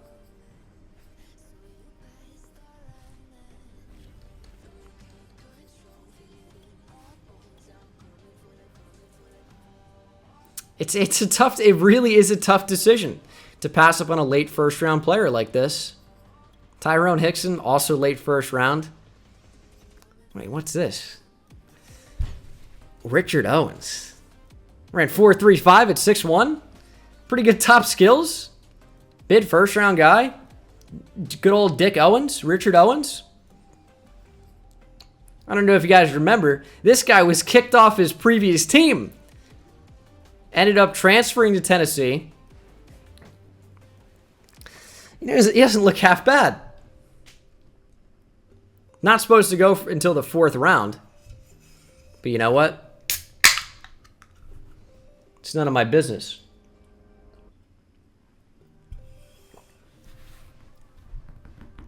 All right, we'll give him a shot. Rich Owens. 75 overall. Normal development. His off-the-field issues catching up to him. Normal. He is a 75 overall with 95 speed, 93 acceleration, 80 catching, 84 catching traffic, 82 short route running. The medium and deep is bad. He's not a deep threat, despite having elite speed. Release is bad. Spectacular catch is bad. Similarly to Rashad Reese, he's pretty good with the football. He's a slot receiver. But he's not like Rashad Reese because he's not as elite with the football. Like Rashad Reese is someone that made sense to move to running back. Richard Owens does not. Richie Owens is not at all to me a running back. He's actually a receiver. See him making some plays here. Yeah, it's a decent pick. It's a decent pick, but you know what? You know what 75 overall does? You know what bringing in Richie Owens does? Brings a locker room cancer. And who knows what that's going to do to the rest of the team? Who knows what that's going to do? Yeah, you might get a return touchdown every now and again. But you know what you might do? Maybe Richie Owens takes Rashad Reese out to a strip club, some gunshots go off, and boom, maybe they're both off the team, suspended. Who knows? You bring in a guy like this, oh man. I just worry about morale. I worry about it. Who knows though? Who knows? We'll have to see. We'll have to see.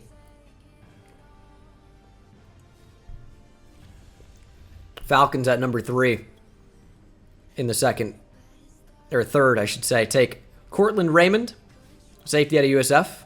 Jaleel Walford, linebacker out of Michigan, goes to the Patriots. Andrew Brooks, D-tackle out of USF, to the Seahawks.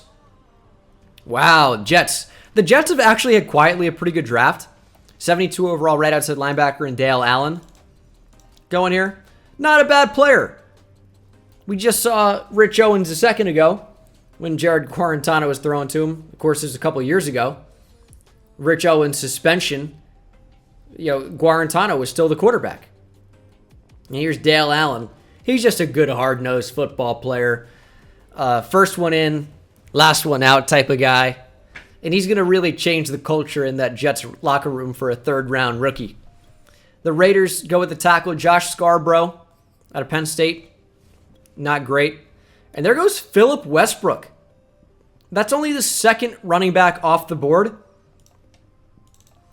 And the Alabama back is headed to an already decent running back room to split reps with Javonte Williams in Denver. But you know what? That's all they do at Alabama is split reps at the running back position. So Phillip Westbrook's going to be used to that. He's going to have the youngest legs of any running back in the league. Splitting carries at Bama, then splitting carries in the NFL at best. Phillip Westbrook goes to Denver. Niners at number 9 here in the third go with Tyrone Hickson, a 74 overall outside linebacker out of Ohio State. This is one of the better players in the draft. A big-time difference maker. Again, maybe not the craziest athlete, but just a really, really good football player. I know picking off Emory Jones isn't particularly impressive, but he's a decent player. He's a decent player. Bucks on the board. One pick before us, and they take Marcus Rush, a corner out of Nebraska. I'd be in no rush to take a 67 overall. I don't know what they're on about. But here we are, last pick for a while. And Richard Russell's just sitting here. We're gonna pick back-to-back Dicks. Of course, you know, Richie Owens, Dick Owens, and now Dick Russell. Welcome to the team. He is a 75 overall, also normal development, also the biggest biceps I've ever seen for someone that's 5'11", 210. He's yoked. B.J. Dickerson, Dick Owens, and now Dick Russell. Man, we just love Dick in Detroit. He is pretty decent, pretty well-rounded. I want everyone to know the chat did not want him at all. 88 speed, 74 zone, 76 tackling, 82 pursuit, good acceleration, good hit power, play rec and awareness are pretty good. The chat did not want him.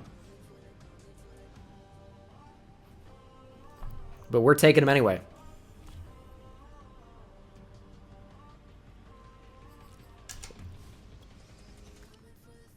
There goes Steve Townsend. That's who we looked at? The real fast receiver out of Michigan?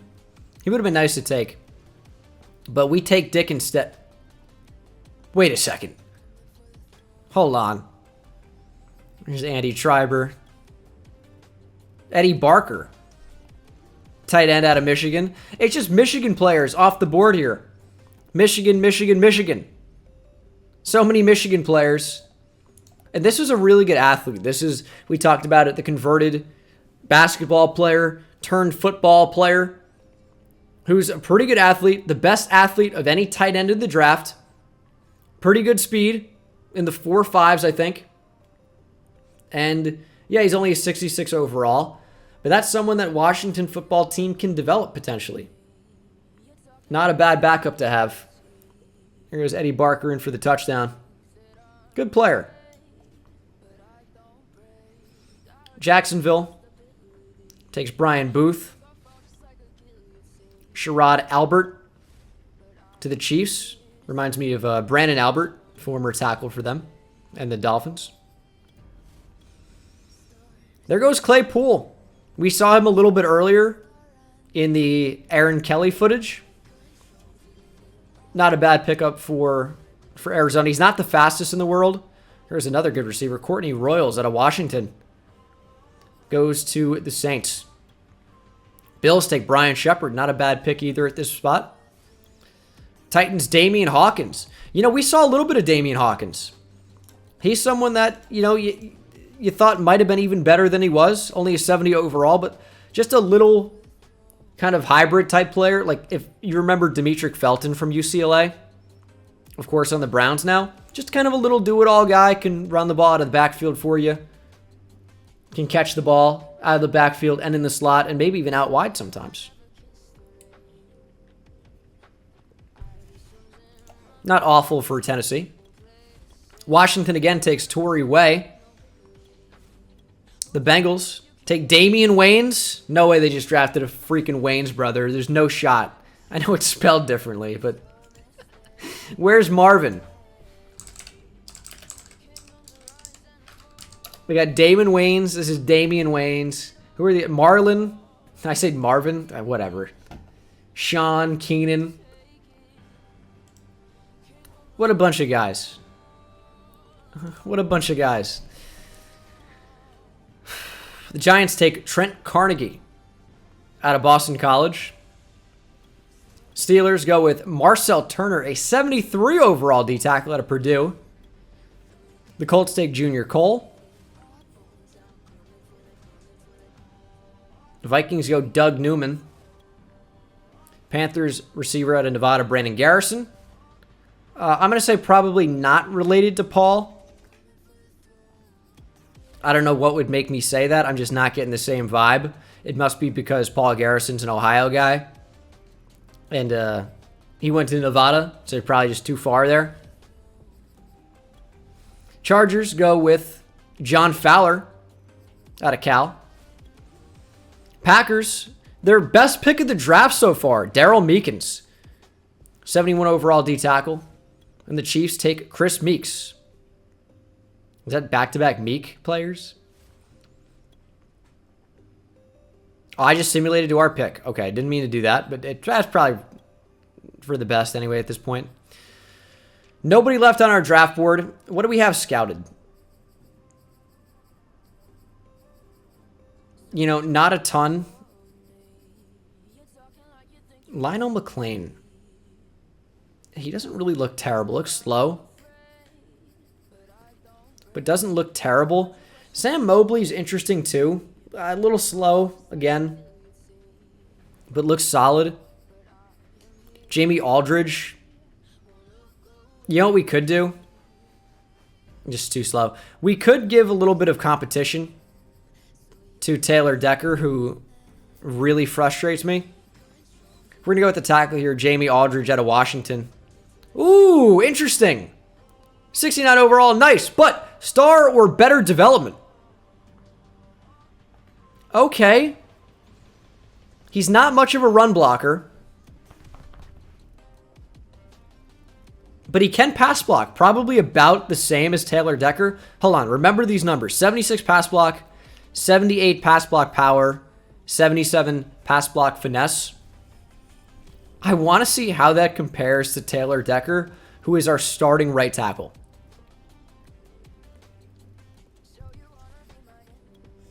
He is a higher overall, obviously.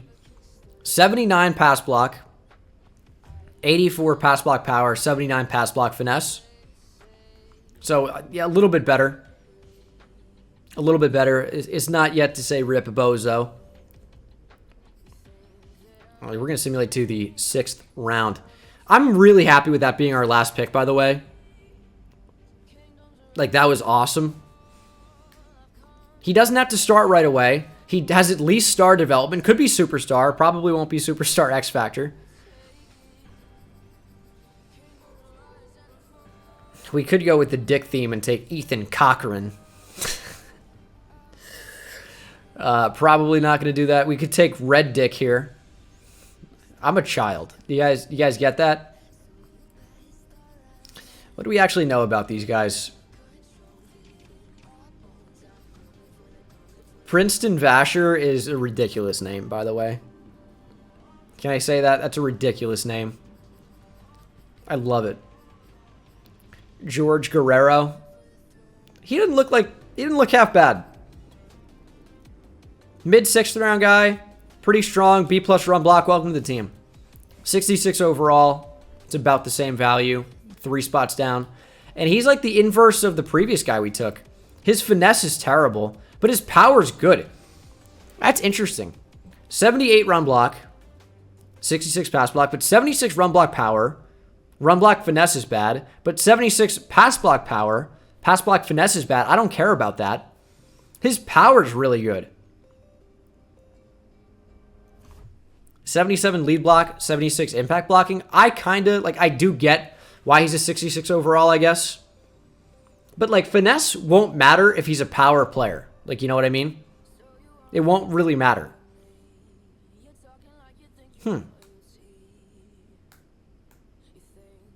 He's interesting. He's a good backup. I really do mean that. But that's going to do it for the draft. Not going to trade up. I'm really happy with this draft. I think we did well. Like, yeah, a couple normal development players. That's going to happen.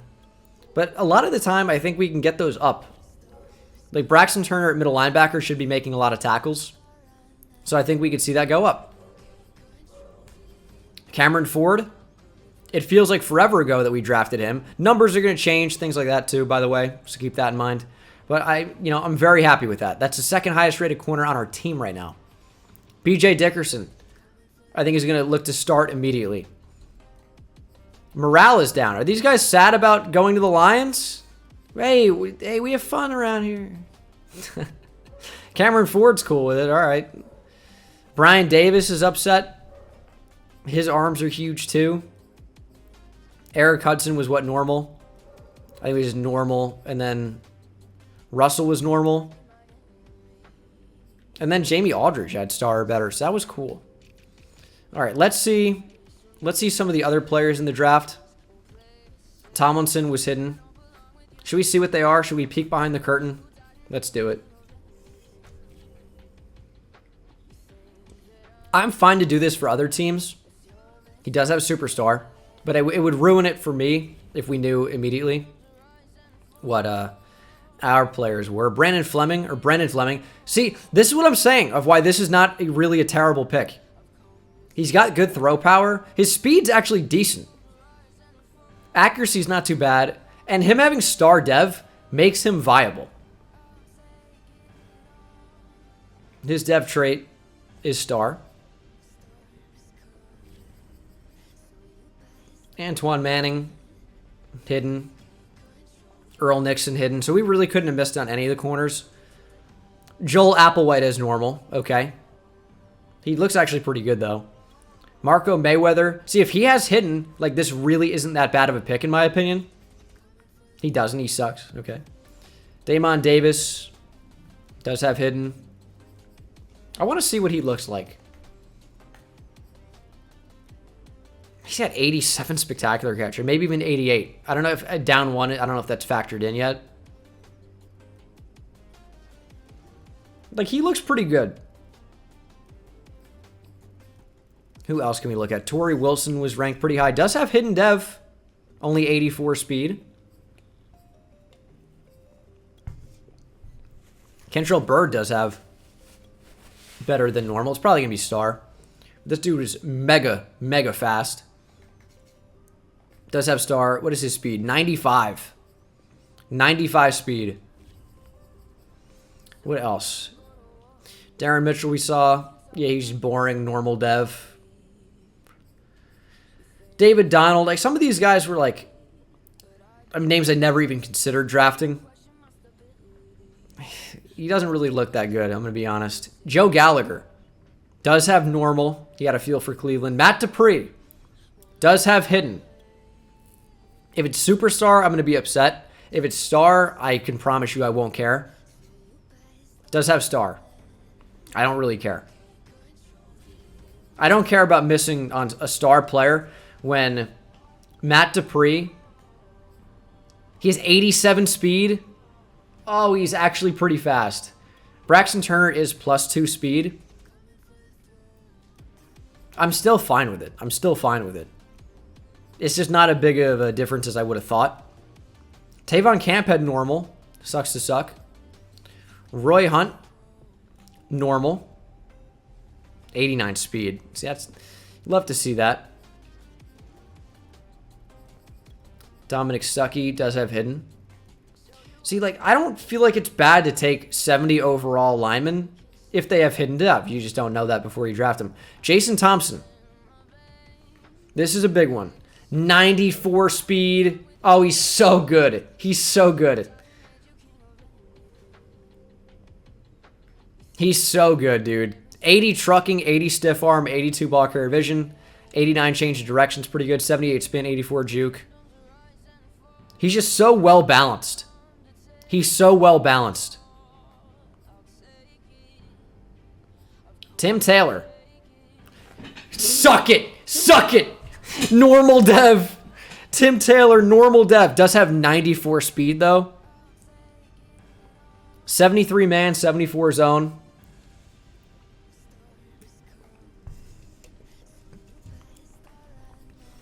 Like, I would have been happy with him. He's extremely well-rounded. He's got really, really, really good speed. But he does have normal dev. Oh, yeah, did we not check what Jason Thompson had? All right, my bad. I'm thinking he could have superstar with how good he is. Nope, just star. All right, I can feel better about passing on him now. Who else? Here's B.J. Dickerson. Obviously not going to look at his dev trait. It would ruin it for me. Chad Newton did have star better. Not really much of a pass rusher. Pierre Swede was one that looked pretty good. Wow, he looks awesome. He looks so good. What do we have here? It's probably going to be star. Yeah, it is. What about the other D-tackle? Did he not go until the second round? Oh, there he is. Sheldon Booth. Does have hidden. Like, he looks crazy. 80 power moves, 77 speed. His overall was not good, but it's like, why? Awareness and play rec, or awareness bringing down his overall? Like, this is a good player. This is a really good player. It was a 71.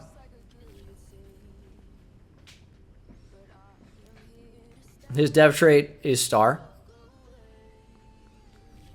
I wish we could sort by dev trait just to see, like, I know obviously that would ruin it for us.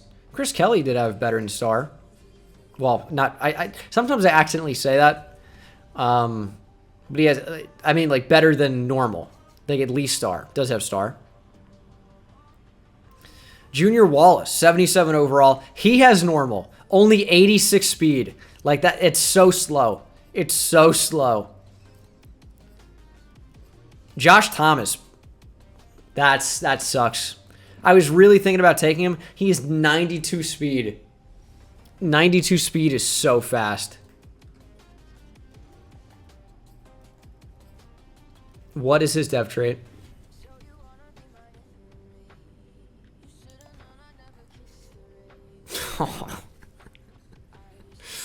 It's happened 2 drafts in a row. It's happened 2 drafts in a row.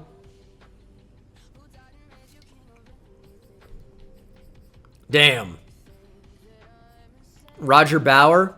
This is what I'm talking about, by the way. 96 speed. Like, he looked nasty. He looked nasty. Now, I will say, guys, we would have had an opportunity to draft Josh Thomas, but we traded up for B.J. Dickerson. So who would you rather have? B.J. Dickerson or Josh Thomas? Just saying. Tevan Cooper does have hidden. I mean, 82 speed isn't the worst. Like, don't get me wrong. It's not the worst. But he's not exactly good at blocking either. As long as this isn't superstar or higher, I'm really not going to be upset about it. Yeah, I mean, star. I'm really not too bothered about missing out on a backup tight end. Who else in here is worth looking at? Brian Simpson was someone I looked at. Okay, he only has normal.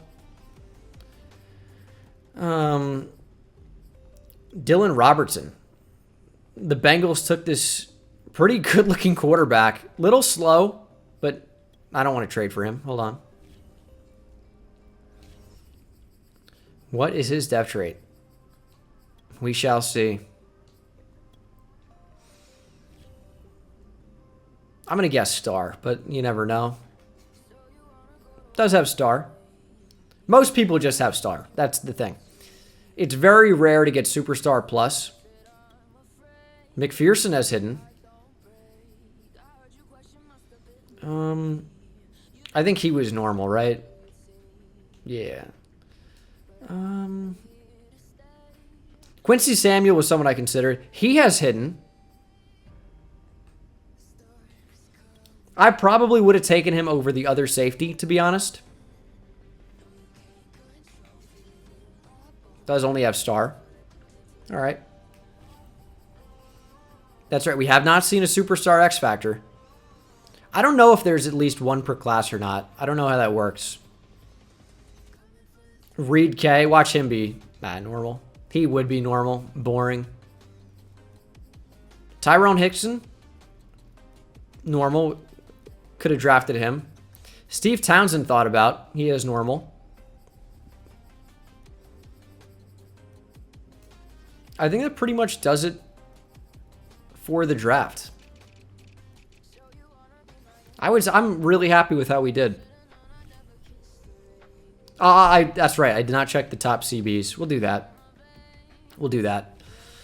Because there's a chance they could be X Factors. I'm really hoping it was the one we drafted, Cameron Ford. But there is a chance for these guys too, obviously.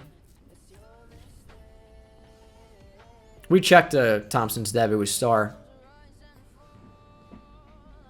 Earl Nixon has Superstar X Factor. I feel like that greatly reduces the chance of Cameron Ford having Superstar X Factor. He's really good. He's really good. Yeah, I get all the I told you so's in the chat. Like we don't all agree Cameron Ford is a better player. I'm okay with it. I should have taken the clear worst player because some of you guys had a feeling. That's on me. And then Antoine Manning was star. All right, like I'm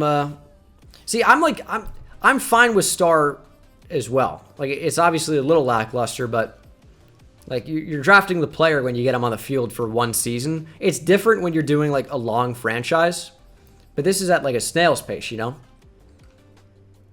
I'm very happy with where we are. I can't say a bad thing about the draft. So let's go ahead and look at the team. Does Tyrell Crosby start at right guard? I don't think so. I think I would prefer Jonah Jackson. They both have 65 speed. I don't know. Maybe not. Maybe not. This defense looks a lot better. I mean, Richard Russell's a higher overall than Brian Davis. He's more of an athlete. And as I usually do, I'll post screenshots of these guys on Twitter of what their new appearance will look like, number and all that. So let me go ahead and link my Twitter. The stream's not ending, by the way. It's just like, this is just an opportunity. If you guys care about what the players look like, what number they're going to be wearing, that link is in the chat. Just follow that. I'll post that later. Hit the follow button on Twitch if you're not following already, by the way.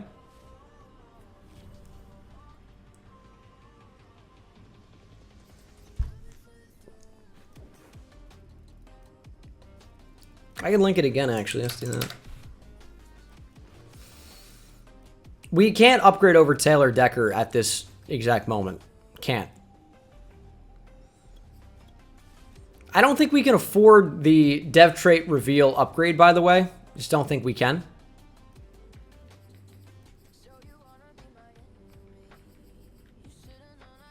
Yeah, I mean, look where it is. It's all the way down in the bottom left. It's blocked by my face cam.